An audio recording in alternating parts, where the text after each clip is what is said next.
چھوت چھات کی وجہ سے اگر کسی کا ایمان کمزور ہو کہ ہونی تھی بیماری اور کہے کہ اس سے ملنے کی وجہ سے ہو گئی، تو اس کے لیے آیا ہے کہ بچ کے رہو، اپنے کمزور ایمان کو ختم ہونے سے بچاؤ۔ لیکن حقیقت یہ ہے کہ جو اللہ کا فیصلہ ہوتا ہے وہ انسان کی زندگی میں پہنچ کے رہتا ہے۔ یا ایسے ہی لوگ جب شادی بیاہ کی تاریخ رکھنی ہوتی ہے تو عجیب مخمصہ ہوتا ہے کہ اگر 2025 میں کسی کی شادی کی تاریخ فکس کرنی ہے تو جب تک 25 والی جنتری مارکیٹ میں نہ آ جائے گی تب تک صاحب مشکل ہے 25 میں کسی شادی کو متعین کرنا، کیونکہ ساد نحس کیسے دیکھ پائیں گے۔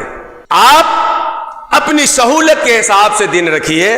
اس میں کوئی شبہ نہیں کہ بعض ایام پہ فوقیت رکھتے ہیں اللہ کی رضا حاصل کرنے میں، لیکن کوئی دن اپنی ذات سے آپ کو نفع دے دے اور اپنی ذات سے آپ کو نقصان پہنچا دے، اس کی بھی کوئی حیثیت نہیں ہے، کیونکہ لن یصیبنا الا ما کتب اللہ لنا، جو اللہ کا فیصلہ ہوتا ہے وہ آ کر کے ہماری زندگی میں رہتا ہے۔